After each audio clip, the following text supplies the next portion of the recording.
From real estate affects the market as a whole, which then sometimes will affect the 10-year. Right, and it'll come in. to real life. We all learn in different ways. If you think about it, Wayne Dyer might not attract everybody. And everything in between. Mission was really to help people just to reach their full potential. The Brad Weisman Show. And now, your host, Brad Weisman. All right, we're back again tonight. Thanks for checking us out. Every Thursday, Hugo. That's right. Every Thursday. Are you getting sick of me? No. You're not? How could I? Oh, that's very sweet. That's so sweet. It's not what you were like. Now pay me my money. Yeah, exactly. Now pay out. Exactly I like actually did get an invoice last night. I guess that's why he said that. Holy crap. But no, we got a repeat guest here today. You know that?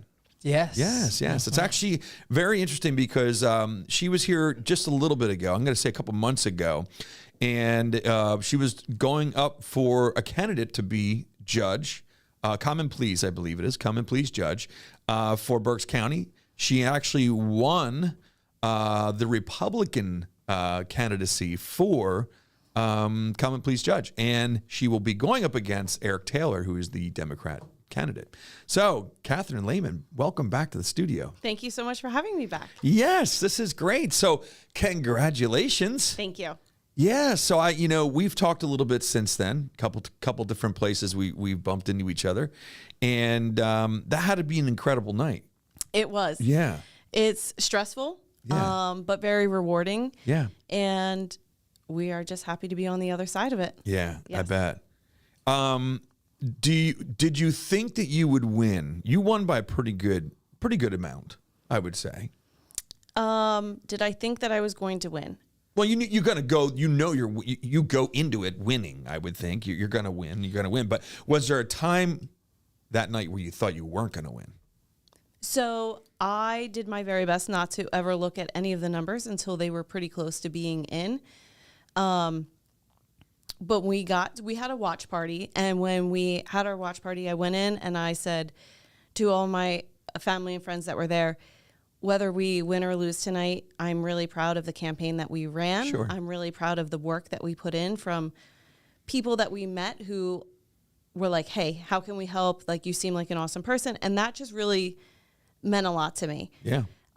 So that night, sure, there's always that possibility that you're not going to win, but I tried not to look at anything until like most of the precincts had reported because it goes all over the place. Yes. And it's also because of different precincts and how they're represented Yes. and things like that. Yep. Yeah. But it was nerve-wracking. Biting your nails, any kind of that kind of stuff? No, I was fairly calm, just because, like I said, we did all the hard work that we could do. There wasn't anything that I, thought back on that said, oh, I wish I would have done that, Right. or I should have put more energy into this. So when you got there, you were like, you know what? We did it all. Yes.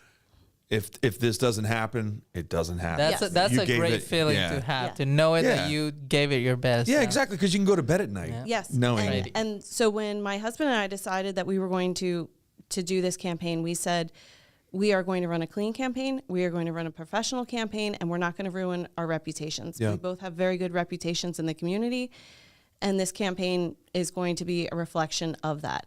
And so on May 20th, I felt very confident in the campaign that we had put forward, and knowing that we were professionals through and through, that we were kind people through and through, and that's all we could do. Yeah, because there was some mudslinging. There was. There was. Hugo, did you hear about the mudslinging?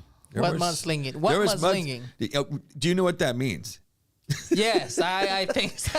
Because you weren't sure about Just Ice, so Yeah, I was. that's right. That was a That's joke right. before we went live, but no, because sometimes it doesn't translate well, Yeah. whatever. But mudsling, there was definitely some controversy, some drama, and things like that. I think almost every election at some point you're going to have that, unfortunately. Yes. And I didn't realize that they were busting on the good guy right here in front of me.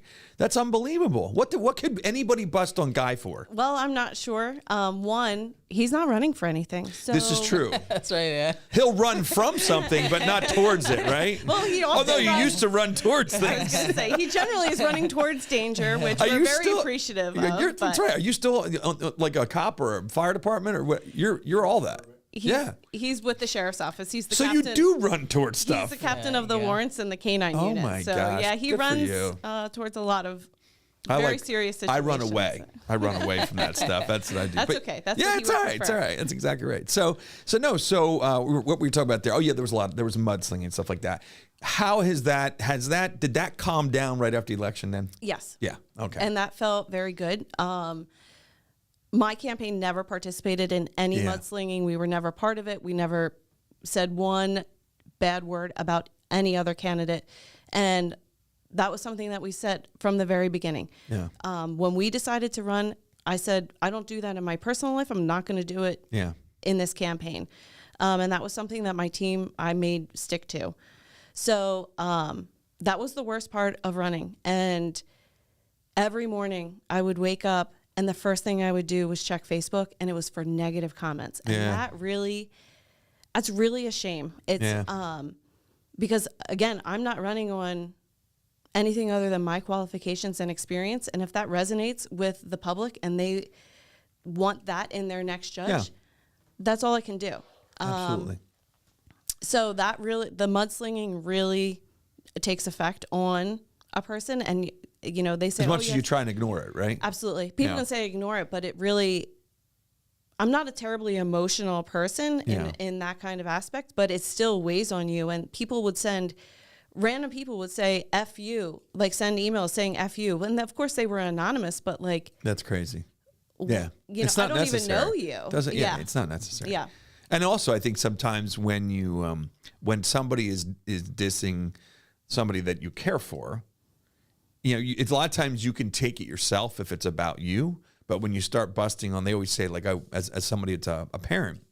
You know, when somebody busts on my kids, it's a lot different than busting on me, Right. or my wife. If they Right. bust on my wife, if they bust on me, it's like, okay, whatever, you Right. know, it's fine. But when it gets to the next level, that's not cool. And I believe in that in all politics. You see people that bring the children into, into the whole drama, and it's just not right. Right. It's not right. And like I said, my husband is not running for anything. So Yeah. I don't understand why we're, I don't mean this disrespectfully to him, That's but all right. why are we talking about him? Oh man. He's not running. His qualifications, I his gotcha. background, Absolutely. whatever. That's not, I'm not going to call him every time I have to make a decision. Well, of course not. Yeah. I don't do that now. Exactly. So, Of course she doesn't. He's like, she never has. but so all that to say, like, you can say what you want about me. If you don't agree with my experience, you don't agree with my qualifications, you don't agree with what I stand for, that's fair game.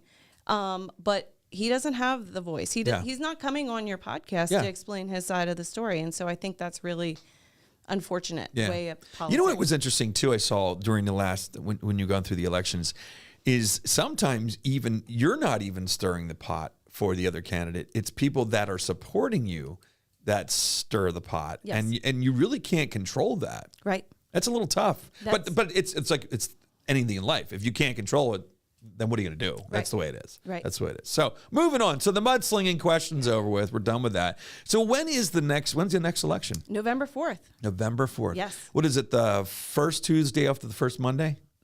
No, what is that? Is that what it's called? The first Tuesday No, the first of Tuesday. November. Yeah. No, but I mean, what is the election Super usually? Tuesday. But isn't usually like there's a way that you describe it. It's not just the first Tuesday. It's the first Tuesday of November. Right.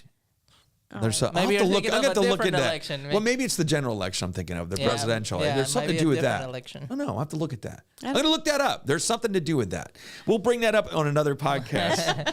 That could be completely wrong. So now, okay, so getting back, who is now supporting you? Do you still have the support of John Adams and Eric Weekneck, all those people? Yes. So John Adams, our district attorney, is still supporting me. Eric Weekneck, our state representative. And I recently, as of last night, received the County Fraternal Order of Police endorsement. Oh, cool. Yeah, so that's awesome. very exciting. So I have the City of Reading Fraternal Order of Police, the state police, and now our county. And I also recently received the Plumbers Union endorsement. Nice. So that's really exciting because that usually goes to a Democrat-leaning candidate. And so I had the opportunity to speak in front of them, and I'm really honored to have That's cool. that. That's everyday lives. Yeah. You got that right. You got that right. I'm tell you what, plumbers, man, they get paid more than anybody now Yes. these days. Isn't it incredible? Seriously. Yes. You look what they make per hour. It's Yes. unbelievable. Yes. We need more people in the trades. That's definitely a Absolutely. little plug for the Yes. trades. So when you we can explain this a little bit now, because when you were here last time, we were telling everybody, look, there's no Republican or Democrat involved. But what happened after the election is that there was more Republicans that voted for you than Democrats. But you also had a really good turnout of Democrats voting for you. So that's what determined you as being the Republican candidate for judge. That's correct. Is that correct? Yes. So I had the most total votes, Democrat and Republican, but I only had the most Republican votes, Gotcha. if that makes sense. So I am the Republican candidate, but I did have a decent amount of Democrat candidates, but my one opponent obviously received the Democrat candidacy. Sure. So, and I'm really proud of that. I'm really proud that I had the most overall because I'm not a politically motivated person. Sure. I am a do the right thing person. The Court of Common Pleas, I think a lot of people get confused on it. It is a trial judge position. Mm-hmm. So politics have zero place in that courtroom. So when you're coming in for a criminal case or you're coming in for a custody case, you, the victim or the defendant or whatever party you are in that court system, you should not know what party affiliation your judge is. And if you do, that judge is doing something wrong. Are your kitchen and bathroom remodels a little overdue? Well, now's your chance to call First Response Contracting. John Sellers will take care of you. 484-256-7136. They do residential and commercial, and they're licensed and insured. Give them a call at 484-256-7136. Yeah, I agree with you. Yeah, and it's fun. I think what happened is in the spotlight is federal judges. Yes. And what we see in the media is the Supreme Court justices and all this stuff. And what happens, I think everybody thinks that every judge situation is the same way. And It's not. It's not. So the Superior Court and Supreme Court, even just in Pennsylvania, you do know their party affiliation because they are the ones interpreting. Mm-hmm. That's not the position I'm running for. You're not interpreting the law. Yeah, right. You're saying somebody's guilty or not guilty, but there's also we talked about this, the jurors. The jury, Yeah, the jury. Right. I think the best way to explain Court of Common Pleas is most people aren't coming into the court system because they're either victims of crimes or charged with a crime or going through a divorce. They're not. That's generally people are not coming into the courthouse. Most people are coming into the courthouse because they received a summons to appear for jury duty. Yes. The dreaded jury duty. Yes. I don't dread it. I think it's cool. I mean, to me, if I can get a couple days off and be involved in the way our system works, to me, it would be very interesting. Well, we need more people like you. Yes. But I think a lot of people feel that way because they don't know what's going to happen. Yeah. And so it is a big decision to say one of your fellow residents of Berks County is guilty of a serious crime. Yeah. That's a big deal. Yeah, and sure. I don't mean to downplay it, but that's why I'm running for judge because we need a judge and we have very good judges, but there's an open seat. And I think we need to fill that with another judge who has trial experience. Because if you think about it as this scenario, you come in for jury duty and you don't know what you're coming in for, but when you get to the courtroom, they say, oh, this individual is charged with first-degree murder. Yeah. Most people in Pennsylvania know that if I say they're guilty, they're going to jail for the rest of their life. Yeah. Or it could be a death penalty case. That's a big deal. Yeah, that's a pretty big responsibility. So you as the juror, you want to know all the evidence. Yeah. You want to make sure that the judge is allowing the appropriate evidence in, that they're excluding evidence that shouldn't be used against the defendant, that they understand the rules of criminal procedure, so that way we're proceeding accordingly.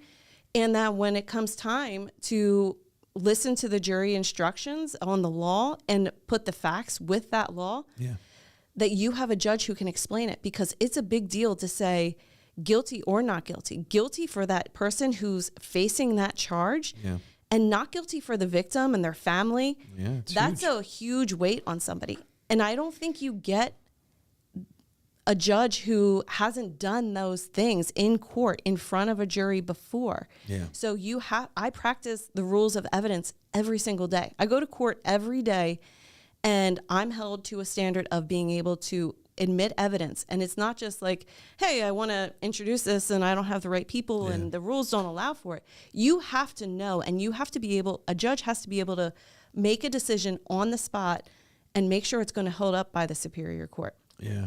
Yeah, it's because you're right, because then it's also your reputation. If it does get appealed, or goes up to the Superior Right. Court, then if that gets changed, then that doesn't look good for you. It doesn't look good for me. And guess what? If I, as a prosecutor, make a really poor decision and I get the judge to go along with something that shouldn't have been admitted in, we're trying that case again. Yep. That's a lot of money on The court system. the taxpayers. Taxpayer. Yeah. That's right. Yeah. Oh, The jeez. taxpayers. Here we And go. Plus, like, let's say that I did something wrong. Well, now I've held someone in jail for an extended period of time who maybe shouldn't have been in jail in the first place. Yeah. So the job is very serious. And why the hell do you want to do this? I'm listening to this going, you should just stick with where you are. It's a calling. It's a calling, Oh bro. my goodness. I want to do this because I love Berks County. I Yeah, grew up that's here, and we need judges because I want to go to Target and be safe when I go there, and I want to. So true. I want So my true. family to be able to do that, and I don't.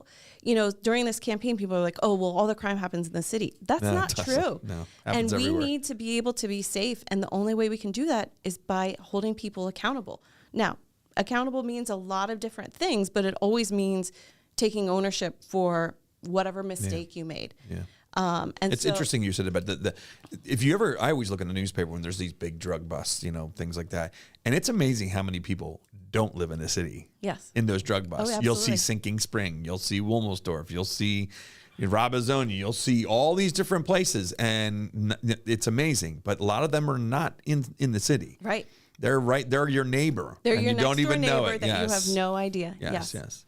But no, it's crazy. It's really crazy. So speaking of that, you actually were the lead prosecutor on Berks County's largest fentanyl bust. That's correct. That's incredible. Yes, it was awesome experience. We seized over 4 kilos of fentanyl. Which could kill the whole county, probably. Oh, absolutely. Right? It Yeah. only takes 0.03 grams. That's enough to fit in like your fingernail. That is incredible. And that's enough to kill you. So we That's crazy. executed a search warrant, seized 4 kilos of fentanyl, a ton of cocaine, a ton of synthetic. So, and I won't go off on a tangent too much, but I don't know what you know about synthetic cannabinoids, but they used to call it synthetic marijuana. Yeah. And it's a leaf that you put out, and then they spray it with formaldehyde. Oh, and then, nice. And then people smoke it. This individual was spraying it with fentanyl. So Oh my people who gosh. believe that they were just going and buying synthetic marijuana were buying synthetic cannabinoids that was laced with fentanyl. Oh, kill them. They're done. Yes. That's crazy. Yes. Unbelievable. That's So- amazing. Why? And my thing I was thinking about with that, why do they want to do that? They're killing their customer. You know what I mean? Like, that's Yeah. like, hey, I'm going to go buy an Yeah. apple and I'm going to poison it. Yeah. Well, guess what? I'm not So- buying any more apples then. Unfortunately, sometimes fentanyl users, heroin users, they build up a tolerance, and that 0.03 Yeah. kill them. Yeah. And so it gives Amazing. them a different. So they do build High. up a tolerance for that. Oh, yeah. Unbelievable.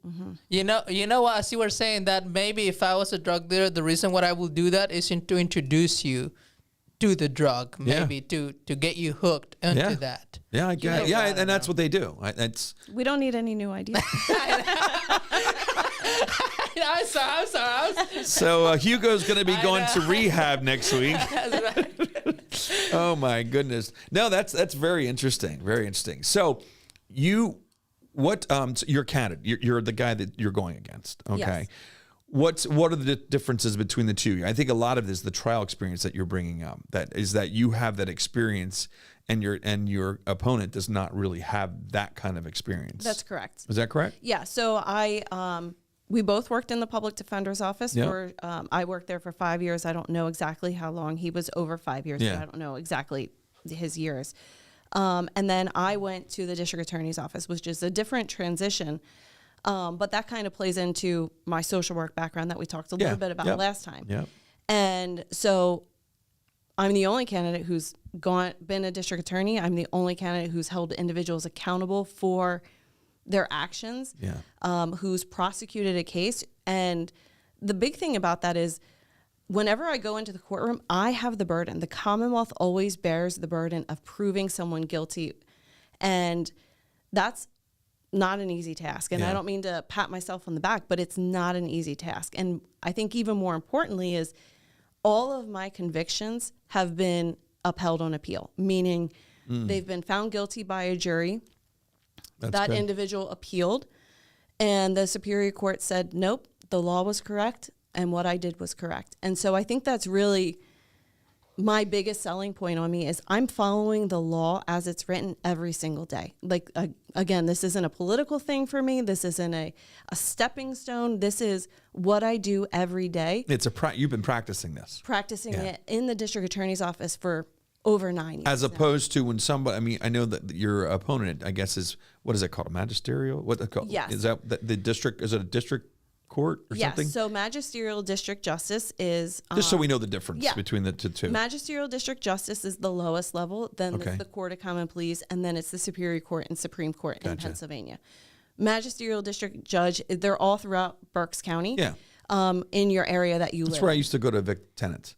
Yes. Yeah. When you evict Only because they weren't paying. It wasn't like I'm like some badass or something. No, it was when they weren't paying, and then I would have to do it. And I didn't like doing it, but I would have to go there. Yeah. Yeah. So, and that, you don't have to be a lawyer to do that position. Right. So anyone who lives in that area and is an adult can run for magisterial district judge. Right. The Court of Common Pleas, like I said, is the trial judge, and then Superior Court reviews what the trial court has done. Gotcha. Yeah. Wow. So even Brad could be that kind of. Yeah, I could be a. Yeah, we don't. You I think I'm good. MDJ I don't think Weisman. I don't think I'd like to wear the robe. I just. So let's talk about that. What's the deal with the robe? I don't know. Is that just from back in the George Washington days? Like that's what they wore? Yeah, and then Thank God they got rid of the guys wearing the Well, I was told wig. I have to do that. No, I'm What? just kidding. Oh my God! No, that's crazy. Yeah. I need one of those, but but the robe is just. I think in my mind when I was thinking about asking that question earlier today, I was like, yeah, what's the deal with the robe? And I think maybe what it is to differentiate you from everybody else. Right, and I think it's a symbol of importance, and I don't mean that in No, like, I know what you mean. There's a standard when you come into the courtroom that respect. Right. Yeah. And unfortunately, I think we're getting away from that. So I like the robe in that aspect. Yeah, definitely. I'm not saying I don't like it. No, I know. But I think so often we've become so casual in think about when COVID hit and everyone was doing, Zoom or Teams and people were showing up in their pajamas. And I'm sure everyone has seen the video of the lawyer who couldn't change their filter from a cat. And and obviously that was a mistake. But we've become so casual that I think the courtroom is still something that represents like the seriousness of why you're in there, because it's not a commonplace. Hey guys, I want to take a second and thank Comfort Pro. Since 2001, Comfort Pro has been helping customers stay comfortable where they live, work, and play. They have 24/7 emergency service and a 100% customer satisfaction guarantee. If you need help with your heating and air conditioning or indoor air quality, call Comfort Pro at 484-917-1803. Mention the show and receive a free humidifier with the installation of a complete system. And there is like a whole. I've been in courtrooms as a witness, not as anything bad, but been in courtrooms, and it's I think it's cool how it's definitely a way that they address the judge and things like that. And it's funny to see that because you always think of attorneys as being like and all of a sudden they're like, Your Honor. Yes. They're like cowering, Your Honor, yes sir, no sir. You know what I mean? Right. It's just funny. Right. But it's cool. It's a respect. Yeah. Yeah, I get it. Totally get it. So you have a question, don't you, there? I have many questions, but I'm going to limit myself. You're not going to do any more jokes, are you? No. Okay, something I never understood was the different degrees when life is taken. I know there's like murder, there's homicide, there's first degree, there's second degree, but I never knew what makes one or the other. Okay, so one of the things you just said, murder and homicide, they're kind of synonymous. Homicide means the intentional killing by another. Ah, okay. So suicide would be the intentional killing of oneself. Homicide is the intentional killing by another. So murder of the first degree is the intentional killing of another person. Murder of the second degree is, for instance, it's usually a felony is committed, and in incurrence of that felony, someone dies. Somebody dies. So like you go in and you plan to just rob the gas station. And during the process, you end up killing the clerk. Your plan wasn't to kill the clerk, but in the commission of committing that robbery, you've killed the clerk. Oh, okay. It was not premeditated. Right. Ah. And then there's third degree murder, which is you caused the death of someone else. It wasn't premeditated, but you acted with a cold heart, so to speak. And they don't mean like callous. They mean like you weren't planning it, but you meant when you fired that gun, you should have known that it was going to kill someone, but you didn't mean, like you didn't set out that day to go kill that person. Gotcha. Gotcha. Yeah. So they call it a wickedness of the heart. Okay. Wickedness of the There you heart. go. There's There fun. you go. Yeah, don't do that. It's like a song, Don't do right? that, Hugo. No, wickedness of the heart over there. Yeah. Now, I have one more question. Is there such a thing as a program to show young men the consequences of certain actions? Because I always thought, I was exposed to that in Guatemala, but when police came to my school to speak, it was serious, and it made me really open my eyes. I wonder if there's... You mean like kind of telling them what happens if you do this, this, and this? Yeah. Or It's a even good allowing thing. them to come into the courtroom to see sentencings or something like that. I don't know, but... It's we don't do and I don't know why, to be honest with you. I think that's a great point. We do, the district attorney's office does go into schools, and we talk about, unfortunately, we have to talk a lot about a teenager sending naked images of themselves or their Kids girlfriend. don't get that. Yes. And the everlasting consequences of doing that. So that's really where we do a lot of our outreach, because there's just so many. It happens all the time. Yeah, it happens all the time. It's can put you on the sex offender registry, and you can be 16 years old and really have ruined your life because you technically have sent child pornography. Yep. And so imagine trying to get a job. Recently that just happened recently at a school. Right. There's obviously no names or anything like that, but there's a guy that's getting nailed with that, and they did pictures, they did other things, and it's just stupid. Yeah, and obviously so I'm not stupid. talking about the situations where a teacher or a staff member is inappropriate, but like you're 16 having absolutely. a relationship with a 15-year-old, and That's it. You're screwed. And so we do a lot of outreach as it relates to that type of crime. I do think, and maybe I'm wrong on it, but I do think that a lot of people know in Pennsylvania, like in Berks County, the consequences for shooting a gun, or like a murder, something like that. Most people seem to know like that's a life sentence. And but for other things, I think you're right. Like just like stealing preemptive, and like stuff that's stealing or getting into drugs and getting caught with drugs. What does that mean? What does that look like? I mean, it's not like you're not killing somebody, but I think sometimes maybe kids don't know, or younger adults don't know that you're screwing up your life. So I actually had a case where it was a teenager charged with first degree murder, and there were 3 of them, and 2 fired down the middle of the street. And one of them I had the opportunity to speak to, and I said, what if someone would have walked out of their house, or like a car was driving by? And they said, oh, I never thought about that. And I thought, but that's the problem. They were 16 years old, and the thought that their bullet wouldn't go to their intended target rather than hit someone randomly was really crazy. It's crazy.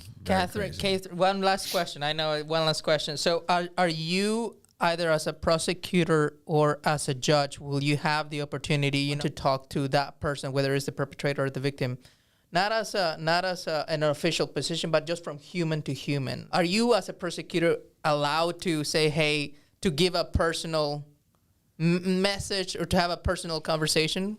So I can't talk to somebody if they're represented by a defense attorney. But one of the things, and like I said, I'm pretty sure we discussed it last time, is I actually was a social worker before I went to the public defender's office, and then I went to the DA's office. And the reason I switched from the public defender's office to the district attorney's office is because I was still relying on someone else in the district attorney's office to make a good decision for what I perceived as someone who had a fighting chance at life, and they were just dealt a bad hand initially. Right. So what I do now is, if that defense attorney can bring me something and saying, hey, this 18-year-old is really trying hard, this is their situation, what do you want from them? I generally say, I want them, I've had unfortunately, I've had a couple 18-year-olds who are still high school students. So I say, I want them to graduate. I want them to have a plan for after they graduate. I don't care what the plan is, military, vocation, something. college. Go Direction. right into they have to have a plan in place. And then from there, what is it that caused that underlying behavior? Because if we just put them in a job, well, we haven't addressed the issue. So what is it that's causing them to be in this situation? And that's where my social work comes into play. And that's something that not everyone in our office handles it that way, but that's something that I hope to be able to bring to the bench, because great that rehabilitation. We have it has to be about that. Yeah. Otherwise, it's just a revolving door. It just keeps coming in and going out. You put someone in jail for 1 month. What does that do? It makes them lose their house. It makes them lose their job. And now we as taxpayers are supporting that. So let's find the appropriate remedy. I'm not saying that people won't go to jail. I've put a lot of people in jail for a lot of and I'm very, I don't want to say I'm proud of that. Well, there's people that belong there. Exactly. I mean, that's some of the problem today in our society is that I think we go too far the other way sometimes. We're letting people out. Right. You know, the no cash bail and all that stuff you hear about. You know, it's just not, it doesn't work. It does not work. And those people who, and I think that is a huge thing that sets me apart from my opponent. I do not agree with those bail conditions. We had an individual at the Berkshire Mall who raped a 16-year-old. Ugh. That guy got out the same day he was arraigned. Oh my gosh. That's unacceptable. Imagine that being your 16-year-old. Yes, you know that is a threat to our community. Absolutely. Right. Those 100%. are not the individuals I'm talking about in terms of, I got you, you know, but those suffering from drug addiction and mental health, like let's get them treatment. So we're not, let's figure it out. You know, we as taxpayers aren't continuing I agree with that 100%. to support that. Yeah, no, it's good stuff. Good There stuff. you go. So, you know, to wrap it up, what is your message to the voters? Sure. So, one, thank you very much for having me back on. You're very welcome. But I think most importantly, this is a trial judge position. And so when you come into court, you want a judge who has been there, who's done it, who understands the law and can explain it to you in a way so you are making, as a juror, making an informed decision, because somebody's life on either side is in the balance there. Whether it's family court or civil court, if you have a business, you want a judge who can explain the law so you are getting, you know that you're getting a fair shake. Family court, the same situation. You don't want a judge who's party politics.